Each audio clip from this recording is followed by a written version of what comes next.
여러분들은 기본적으로 심리구조, 생각구조가 이렇게 움직인다는 것이죠. 초보 투자자들이 하는 나쁜 행동들인데 그 행동에 익숙해져 있을수록 여러분들은 투자자로서 성공할 수 없어요.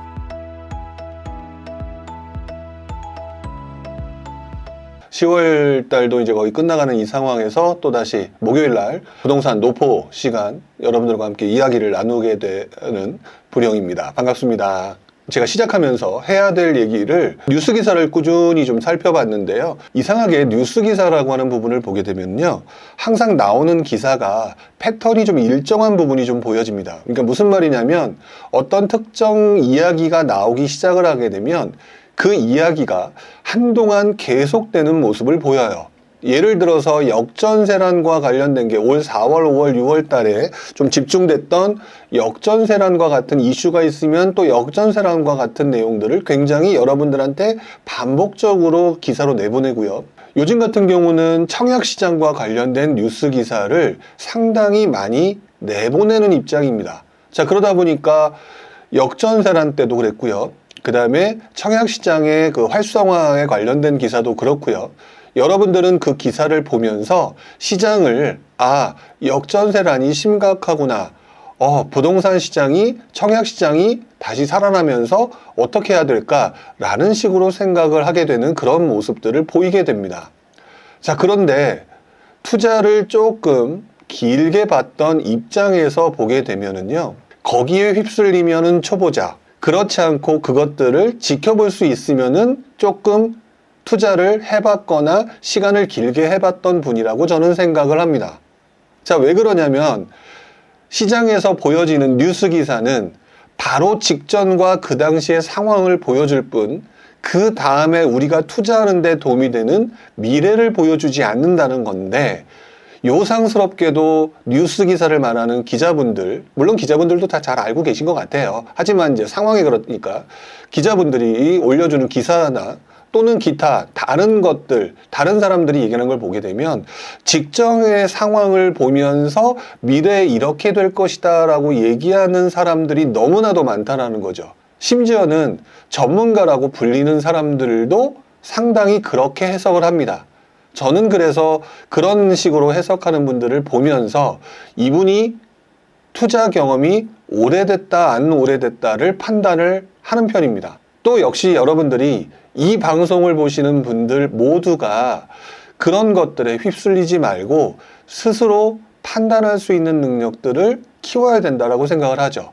그래서 오늘 이 시간에 다시 한번 먼저 언급하고 싶은 내용 중에 하나가 뭐냐면 첫 번째, 신문에서 나오는 기사를 보면서 대다수의 사람들이 미래에 이렇게 될 것이라고 생각하는 게 당연한 건데 그렇게 생각하지 않도록 해야 되겠다라고 느꼈고 생각하는 것 자체가 진짜 찐 투자자로 들어가는 첫 번째 지름길이라고 말씀을 드리고 싶어요. 왜? 세상을 비틀어 볼 줄 아는 사람이 되는 게 중요한 거거든요. 자, 그런 부분들을 생각을 하게 되면 여러분들이 신문기사를 보면서 앞으로 저와 함께 신문기사를 이렇게 보자라고 계속 얘기를 드리고 싶어요. 자, 먼저 지난번부터 제가 계속 얘기해왔던 얘기를 한번 신문기사로 좀 보려고 합니다. 지난 몇 개월 동안 분양가가 상승하고 그리고 난 다음에 여러분들이 완판되는 걸 보면서 상당히 마음이 조급했었죠. 자, 그런데 유독 불용이란 친구는 뭐라고 얘기를 했었냐면 위험하다. 청약시장이 지금 들어가기는 상당히 애매한 것 같다. 그리고 시장 자체가 지금 상황을 더 지켜보고 난 다음에 판단하거나 급하게 들어가지 말아야 된다라고 얘기를 해왔었습니다. 여러분들은 그러면 제일 먼저 제 머릿속에 도대체 무슨 생각을 하고 있길래 저 사람은 저렇게 얘기하는가 라는 부분에 대해서 항상 포커스를 맞춰야 되는데 여러분들은 어떻게 생각하냐면요. 나는 내 상황을 근거로 해서 투자를 해야 되다 보니까 오를 만한 곳들을 얘기하는 것들이 어디일까라고 하는 것에 포커스를 맞추고 제 얘기를 듣죠. 또는 전문가의 얘기를 듣죠. 그러다 보니까 그 얘기의 진짜 핵심을 집중해서 보기보다는 아무래도 내가 원하는 것을 들으려고 하는 속성들이 발생하게 됩니다. 그러다 보니까 여러분들이 전문가라고 말씀하시는 분들이 말하는 그 실제 의미보다는 내가 원하는 방향에 맞는 내용을 선별로 받아들이면서 잘못 해석하는 경우가 상당히 많거든요. 자, 그래서 오늘 제가 얘기하는 이 내용들을 다시 한번 오늘은 조금 마음을 차분하게 생각을 해보셨으면 좋겠어요. 왜?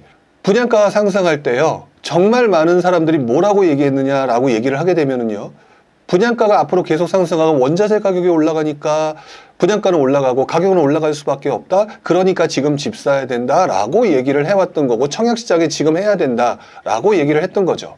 그 말이 틀리다는 얘기가 아닙니다. 더 중요한 거는 우리가 알아야 될 하나의 또 다른 시장 환경이 존재해 왔고 그런 모습들이 진행되어 왔다라고 하는, 우리가 평상시 보지 않는 또 다른 시장의 모습을 봐야 되는데 그거에 대해서 얘기하는 사람들이 별로 없다라는 거거든요.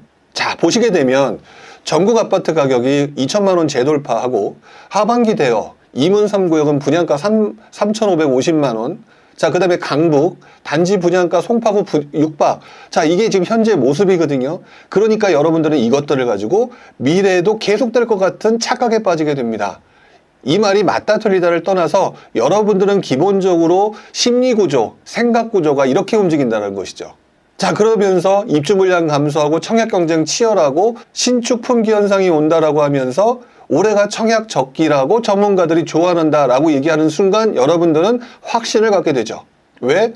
전문가들까지 그렇게 얘기를 했으니까. 근데 여러분들은 제 방송을 들으시면서 저도 전문가라고 믿으시니까 들으시겠죠. 근데 저는 이렇게 얘기하지 않습니다. 올해가 청약 적기라고 저는 절대 아니라고 생각해요. 저도 틀릴 수 있기 때문에 그것 때문에 발생되는 나중에 틀렸다는 리스크를 감수를 해야 되는 입장이거든요. 이제 그럼에도 불구하고 저는 틀렸다라고 생각을 해요. 왜 그러냐?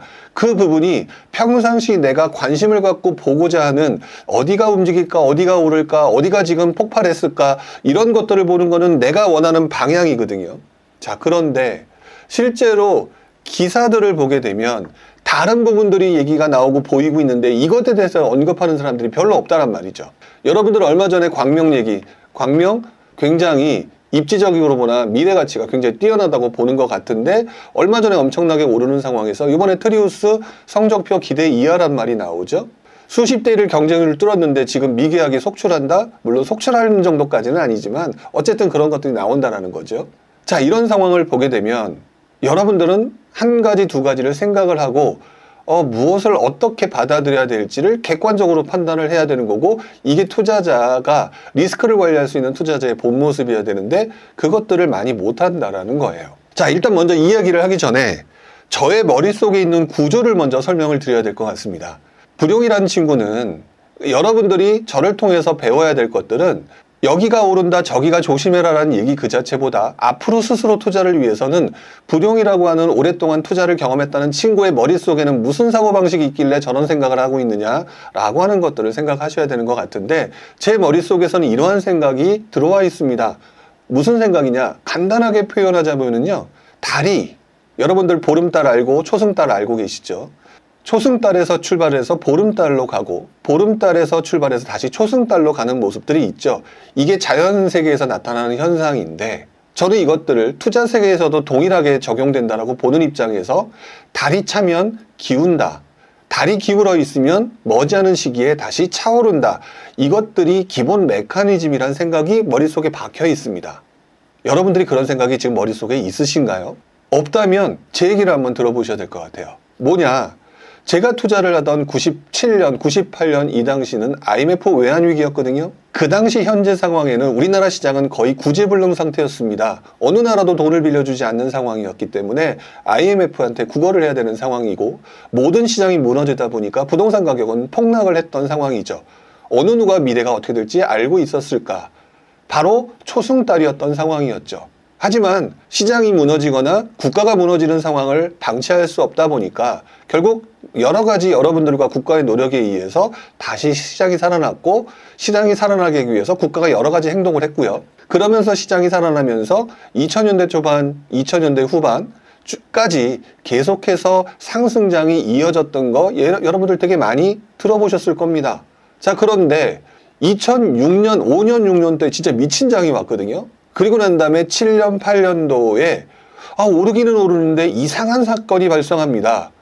예전과 같지 않은 오름세가 나타나거나 주춤주춤하는 현상이 나타나는 거예요. 그리고 그때 나타났던 현상들을 뒤늦게 제가 판단했던, 제 나름대로 판단했던 기준이 뭐냐면 99년 이후부터 상승했던 게 약 10여 년 가까운 시간 동안 상승이라고 했던 부분이 나타난다면 그 다음에는 수많은 사람들이 들어와서 투자를 했고 돈 없는 사람들조차 투자를 하고자 하는 상황이 만들어졌으니까 이제 정부는 규제를 하고 있는 상황이잖아요. 조금씩 힘에 부친 상황이 만들어지겠구나, 만들어졌던 것이구나 라는 것들을 나중에 느끼게 됩니다. 그런 현상들을 보면서 이번 장에 투자를 하는 데 있어서 또 다른 하나의 경험으로 만들어졌던 제 기준이 생겼던 것이죠. 그게 뭐냐? 첫 번째, 우리가 알고 있는 부동산 시장의 상승, 여러분들은 나 투자해서 돈 번다라고 하는 것에 집중했었지만 사실상 그 상황을 보게 되면 첫 번째 상승이라고 얘기할 수 있었던 그 시기를 보게 되면은요, 보통 우리는 2012년에 바닥을 찍고 2013년도부터 상승이 시작됐다라고 보통 얘기를 합니다. 그리고 난 다음에 본격적으로 여러분들이 상승을 하고 있구나라고 하는 걸 인지한 시점은 보통 2018년에서 2019년 정도 된다는 것이죠. 그리고 난 다음에 정말 많은 사람들이 투자를 위해서 온갖 동네를 쑤시고 다니는 모습을 보면서 2021년 전으로 해서 제가 굉장히 다른 사람들과 다르게 조심해야 된다는 표현을 썼던 것이 바로 다리 차면 기운다라는 내용이었던 것이죠. 역시 마찬가지로 그런 것들이 장기적으로 보게 되면 방향성이라고 하는 데서 이렇게 오름이 있으면 내림이 있다라고 하는 큰 흐름이 존재한다는 것을 깨달았던 것 같아요.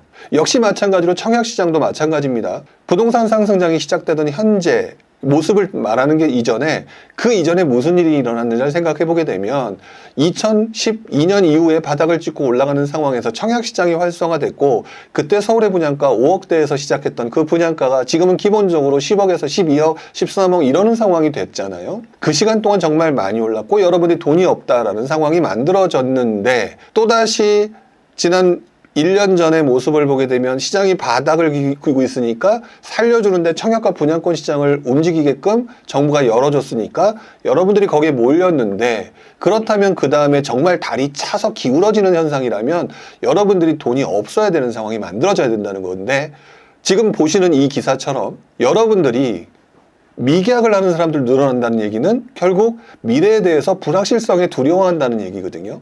그러니까 가격이 많이 올랐다는 것을 인정한다는 얘기예요. 그리고 대출이 막히니까 또다시 계약을 못하는 사람이 나타난다는 얘기는 또 한편으로는 그런다는 거죠.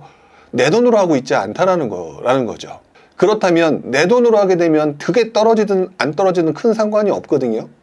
그런 상황에서 내 돈이 아닌 남의 돈으로 하게 되면 시장 환경에 영향을 받아서 여러분들이 흔들리게 되는데 지금 그런 모습들이 나타나고 있으니까 그런 상황에서 여러분들이 무리하게 들어갈 이유가 뭐가 있겠느냐. 앞으로 기회는, 시간은 여러분들 다음 달부터 내 생명이 다 아는 거 아니잖아요. 저도 마찬가지잖아요. 그렇기 때문에 그런 것들을 기준으로 가지고 있기 때문에 제가 그동안 바닥을 길 때는 여러분들한테 이렇게 해서 준비해야 됩니다 라고 해서 희망 섞인 소리를 하는 것이고 너무 과열됐다라고 생각했을 때는 여러분들한테 태클을 거는 소리를 했던 것이죠.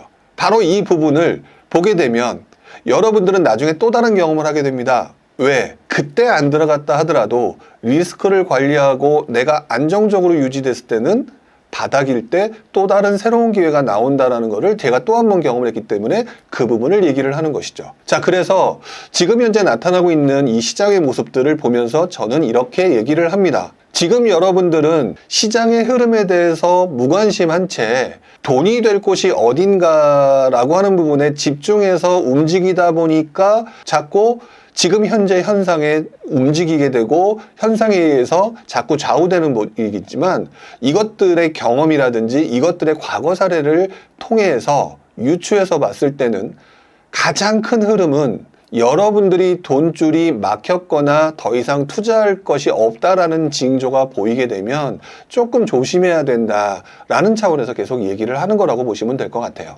이렇게 큰 흐름이라고 하는 부분을 가지고 제가 지금 말했던 것들을 고지고대로 다 100% 받아들일 필요는 없습니다. 왜? 하락장과 침체장에도 다양한 방법으로 투자를 하는 사람들이 있고 그런 사람들한테 여러분들이 투자를 배워야 되는 거니까 저 하나만의 사람의 의견만 가지고 투자를 하게 되면 여러분들은 경험과 지식이 없는 상태에서는 너무 쪼잔한 투자 방식이 될 수도 있을 거예요. 그렇기 때문에 여러분들 다양한 전문가들의 의견을 가지고 조합하는 쪽으로 가야 된다는 것이죠. 바로 이 부분을 여러분들이 꼭 신경을 써 주셨으면 좋겠고요.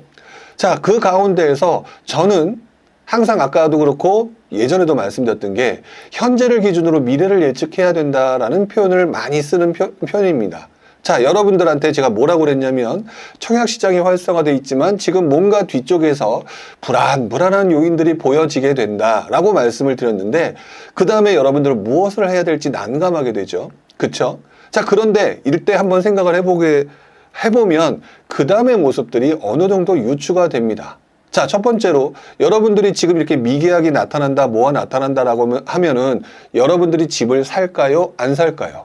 그리고 여러분들 당연히 안 사게 되거나 주춤주춤하게 될 가능성이 높은데 문제는 이 상황에도 계속 새로운 사람들이 주택에서 무언가 거주하려고 하는 수요들이 발생하게 되겠죠? 거주하려고 하는 수요가 발생할 때 나타나는 현상이 바로 전세 수요의 증가가 됩니다. 그래서 전세 수요의 증가라고 하는 부분이 시장이 위축되거나 시장이 찜찜한 모습을 보일 때는 그 다음에 봐야 되는 부분이 전세 가격의 움직임을 봐야 된다라고 저는 항상 얘기를 하죠. 지금 보니까 험님인가요? 이제 곧 하락하나요? 라고 질문을 하셨는데 내가 원하는 답변이 상승하나요? 하락하나요? 라고 생각을 하고 계실 가능성이 저는 높다라고 생각을 해요.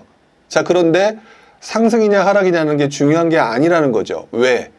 상승이면은 그때에 맞는 투자 방법을 행하면 되는 것이고요. 하락이거나 주춤하거나 침체를 하게 되면 그때 맞는 방법을 가지고 그때 그 상황을 보면서 투자처에 들어가면서 충분히 수익을 낼 수가 있다라고 하는 것들을 알고 계시지 못한 경우가 많다는 거거든요. 그런데 제가 지금 무슨 말을 했냐? 청약시장에서 이런 모습을 보여서 조금 위험성 또는 좀 좋지 않은 모습이 보였을 때는 무리하게 들어가기보다는 그 다음 단계에서 나타나는 여러분들이 관망하고 여러분들이 기다리면서 나타나는 대표적인 현상, 전세 가격의 상승 또는 그 직전에 전세 매물의 실종, 전세 매물이 사라져야 전세 가격이 오르게 되겠죠? 바로 이런 부분들이 나타나고 있는지를 보게 되면 자, 그렇다면 그 다음에 여러분들이 어떤 생각을 해야 되느냐? 전세 가격이 상승하거나 전세 매물이 실종했을 때 나는 어떤 식의 투자 포인트를 잡는 게 좋을까라고 하는 다음번의 행동들을 보이는 게 맞다라는 거죠. 제가 여러 번 말씀을 드렸던 경험이 있습니다. 저 역시도 처음에 투자해서 돈 번 게 청약과 분양권 투자 시장이었다. 그리고 청약과 분양권 투자를 하다 보니까 저는 그게 새로운 투자 방법, 앞으로 절대 변하지 않는 투자 방법을 찾았다라고 생각을 하고 거기에 열정을 가지고 매진을 했지만 시장 환경이 다리 차면 기울면 다시 찬다라고 하는 원칙과 원리를 이해하지 못한 채 다리 기울고 있는 상황에 청약과 분양권 시장에 들어가는 상황이 만들어지면서 제가 낭패를 겪었다라고 말씀을 드렸죠. 그리고 그 다음부터는 제가 여러분들 잘 아시겠지만 여러분들한테 알려주기 뭐 청약 전문가라든지 재개발 전문가라든지 무슨 전문가가 아니라 시장 흐름을 주로 얘기하는 사람이라는 것들을 잘 알고 계신데 그렇게 된 이유가 투자 방법은 되게 많으니까 그 시기에 맞는 투자 방법들을 다양하게 찾아서 공부하고 꾸준히 이어가자라고 하는 사람으로 바뀌었기 때문에 이렇게 된 거죠. 한 달 전부터 계속해서 지금 전세 가격의 움직임을 가지고 이야기를 하고 있습니다. 서울 아파트 전세 가격이 어쨌든 지난주에 일반적인 시장은 주춤하고 있지만 오르고 있고요. 제가 지금 말씀을 드렸던 것처럼 두 번째 기사, 아파트 전세가 다시 꿈틀한다. 내 집 마련 미루는 이들이 선택을 했다라고 생각을 한다는 기사가 나오고 있죠. 이게 우리가 내 눈에는 청약시장의 활성화와 어느 지역의 완판이라는 기사 속에 다음번에 시장의 모습을 보여주고 있는 또 다른 하지만 내가 관심이 없는 그런 기사들이 지금 이 시장에는 조금씩 나타나고 있다는 거예요. 자, 바로 이런 부분들을 가지고 여러분들이 시장을 보는 눈을 가져야 된다. 그래서 개인적으로 내년에는 올 하반기쯤에 이제 이렇게 생각을 합니다. 바로 이렇게 뉴스 기사를 보면서 대원칙을 삼고 바라봐야 되는 방향성, 그리고 불용이라는 사람은 어떤 기준을 가지고 보고 그 기준을 갖게 된 이유가 뭐였는지, 과거 사례라든지 이런 것들을 계속해서 여러분들의 생각과 실력을 늘리는 그런 새로운 커리큘럼을 좀 만들어 보려고 해요. 이런 식으로 해서 이게 단기간에 확실히 안 된다는 거를 제 스스로의 경험으로도 느껴봤기 때문에 그런 부분들을, 이런 것들을 통해서 계속해서 여러분들과 대화하고 이야기하는 그런 프로세스를 한번 만들어 보려고 합니다. 자, 어쨌든 지금 보시는 것처럼 무슨 말씀을 드리고 싶으냐, 눈에 보이고 있는 시장이 앞으로 계속될 것이라고 생각하지 말고 내가 보는 관점, 내가 원하는 관점으로 그 내용을 가지고 얘기하는 게 중요한 게 아니라 그 다음에 그 뒤 안에서 나타나고 있는, 현재 모습 때문에 나타나고 있는 또 다른 이슈들을 보려고 노력해야 되는 것이고, 거기서 나타나는 새로운 투자 시장의 방향성을 찾아내는 게 시장의 흐름을 바로 보는 것이라고 얘기를 해야 되겠죠. 그런데 한 가지 좀 조심해야 될 부분이 있습니다. 토리버님 이렇게 얘기를 하셨어요. 그렇다면 다음 순서는 구축, 기축, 갭 투자인가요? 라고 얘기를 하셨는데, 아까도 말씀을 드렸지만 지금은 시장의 방향성이 과거 사례에 이뤘던 부분을 보고 가능성을 보고 지금 그것들을 타진하고 있는 중입니다. 그런데 지금 우리 토리버님 같은 경우는 답을 알고 싶어 하시죠. 다음 순서는 구축, 기축, 갭 투자인가요? 만약에 제가 구축, 기축, 갭 투자다라고 얘기를 했더라면 여러분들 머릿속에 뭐가 남을까요? 불용이 갭 투자래. 요것만 기억에 남으실 겁니다. 여러분들 공부에 하나도 도움이 안 돼요. 그리고 뭐가 문제냐면 시장은 내가 원하는 대로 이루어지지 않고 제가 아무리 과거를 많이 한다고 해서 과거랑 똑같지도 않습니다. 그래서 만약에 우리가 지금 이제 무시하고 잊어버리고 있던 미국이 연준의 금리가 지금보다 더 많이 올리는 현상이 나타난다거나, 또는 우리나라 뭐 새마을금고 사태처럼 PF 대출 문제처럼 여기서 문제가 뭐가 터졌다거나 라고 하는 전혀 예상치 않았던 변수들이 발생하게 되면은 기축이고 뭐고 갭 투자고 뭐고 다 사라질 수 있는 상황이죠. 그러니까 이것들을 정답을 찾으려고 하는 거는 그냥 나의 조급함과 투자 경험이 없는 사람들이 접근하는 방식이지, 여러분들은 그거에 익숙해지시면 안 돼요. 시기가 맞아서 잠깐 돈을 벌어서 지금 얻기에 힘들어 가신 분들 되게 많거든요. 그런 분들처럼 되고 싶은 부분들이 있겠지만 사실상 아직 나는 그 정도 단계가 아니기 때문에 그랬을 때 굉장히 여러분들이 다칠 수 있는 상황도 만들어져요. 저는 개인적으로 다음번은 기축 갭 투자의 가능성이 높지 않을까라는 생각을 지금 여러분들한테 언급을 하고 있는 중입니다. 다음 순서가 이거다라고 얘기하는 게 아니라, 여러분들은 그러다 얘기하는 사람들의 열광을 하시더라고요. 그런데 안타깝게도 여러분 냉정하게 한번 얘기해 볼까요? 제가 만약에 이렇게 했는데 나중에 여러 가지 사건이 발생하면서 분위기가 전혀 다른 방식으로 흘러나갔다라고 얘기하면 그때 제가 틀렸을 거 아닙니까? 그때 이렇게 얘기가 되는 상황이 만들어집니다. 댓글에 이런 게 올라와요. 불용, 지난번에 얘기했던 거 갭 투자가 다음 순서라고 했는데 그날이 언제? 10월 26일.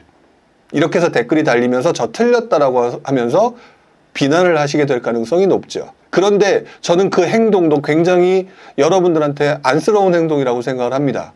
왜? 자신이 노력해서 스스로 능력을 올려가는 게 아니라 나는 노력을 안 하고 남들한테 답을 달라고 해놓고서 그 답이 틀렸으니까 너 때문이야 라고 하면서 나 자신은 아무 죄가 없다라는 합리화를 하고 있는 모습들을 보이고 있다. 이게 대다수의 투자자들 중에 초보 투자자들이 하는 나쁜 행동들인데, 그 행동에 익숙해져 있을수록 여러분들은 투자자로서 성공할 수 없어요. 글쎄요, 이렇게까지 얘기하는 사람이 몇 명이나 있을까 싶은데, 제가 경험한 바에 의하면 그런 분들 쳐놓고 전 투자자로서 성공한 사람들은 없다라고 생각을 합니다. 단지 여러분들과 그 시대의 움직임에 대해서 같이 호흡을 하고 싶을 뿐이죠.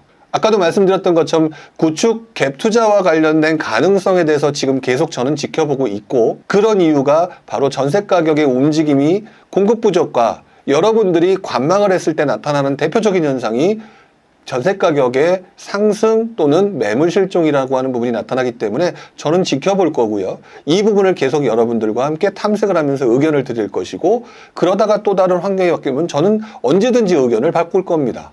여러분들이 욕을 하셔도 상관없어요. 아, 저 친구 저렇게 얘기해놓고도 지금 와서 싹 바꾸네. 근데 저와 꾸준히 이야기를 나누셨던 분들은 왜 바꾸게 되는지에 대한 것들을, 상황을 알게 되니까 같이 호흡을 할 수가 있겠죠. 저는 그것들을 원하는 거니까. 자, 어쨌든 이렇게 해서 지금 제가 오늘 말씀드리고 싶은 상황에 대해서 이렇게 간단하게 정리를 했습니다. 뭐냐? 시장은 계속 바뀐다. 다음 순서의 정답은 존재하지 않는다. 다만 가능성을 여러분들과 호흡하고 싶을 뿐이다.